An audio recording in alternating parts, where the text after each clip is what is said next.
എന്താണ് pay to slay അഥവാ Palestine authority രക്തസാക്ഷി ഫണ്ടെന്ന ഓമന പേരിട്ട് വിളിക്കുന്ന ധനസഹായ പദ്ധതി?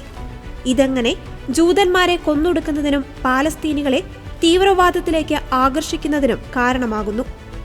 ഇസ്രായേലിനെതിരെ ആക്രമണങ്ങൾ നടത്തുന്നതിനിടെ കൊല്ലപ്പെടുന്ന തീവ്രവാദികളുടെ കുടുംബങ്ങൾക്ക് പാലസ്തീൻ അതോറിറ്റി ധനസഹായം നൽകുന്ന പദ്ധതിയാണ് പേ ടു സ്ലേ. കോടികളാണ് ഇതിനായി പാലസ്തീൻ അതോറിറ്റി ചെലവിടുന്നത്. 2016 പാലസ്തീൻ അതോറിറ്റി ഏകദേശം $1 ബില്യണിലധികം ഇതിനായി ചെലവഴിച്ചത്. തീവ്രവാദികളുടെ കുടുംബങ്ങൾക്ക് മാത്രമല്ല, ജയിലിൽ കഴിയുന്ന തീവ്രവാദികൾ മോചിതരായാൽ അവർ ജയിൽ ശിക്ഷ അനുഭവിച്ച കാലാവധി അനുസരിച്ച് കൂടുതൽ പണം കൈപ്പറ്റാം. ചുരുക്കി പറഞ്ഞാൽ, ഇസ്രായേൽക്കാരെ കൊന്നോളൂ, നിങ്ങളെയും നിങ്ങളുടെ കുടുംബത്തെയും പാലസ്തീൻ അതോറിറ്റി നോക്കിക്കോളാം എന്ന നിലപാടാണ് ഇവിടെ സ്വീകരിച്ചിരിക്കുന്നത്.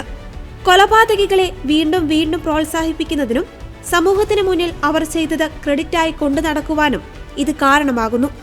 ഇതിലൂടെ തീവ്രവാദികൾ അല്ലാതിരുന്നിട്ട് പോലും പണം മാത്രം ലക്ഷ്യം വെച്ച് നിരവധി പേരാണ് ഇസ്രായേലുകളെ കൊന്നൊടുക്കുവാൻ വേണ്ടി മുന്നോട്ട് വരുന്നത്. ലോകരാജ്യങ്ങൾ ഇതിനെ അപക്വമായ രീതിയെന്ന് വിശേഷിപ്പിച്ചിട്ടും പിന്മാറാത്ത സാഹചര്യത്തിലാണ് പുതിയ അമേരിക്കൻ പ്രസിഡന്റ് അധികാരത്തിൽ കയറിയതോടെ മറ്റു സാമ്പത്തിക സഹായങ്ങൾ ഇല്ലാതാക്കുമെന്ന ഭീതിയിൽ Palestine authority president Muhammad Abbas ഈ തീരുമാനത്തിൽ നിന്നും പിൻവാങ്ങിയത്. ഇനി മുതൽ ഭീകരവാദികൾക്ക് പണം നൽകുന്ന രീതി പാലസ്തീൻ അതോറിറ്റി തുടരില്ല. തീവ്രവാദികൾക്ക് വളമിടുകയും വംശഹത്യയ്ക്ക് പിന്തുണ നൽകുകയും ചെയ്യുന്ന പേ ടു സ്ലേ ഇപ്പോൾ ട്രംപിന് മുന്നിൽ അടിയറവ് പറഞ്ഞിരിക്കുകയാണ്.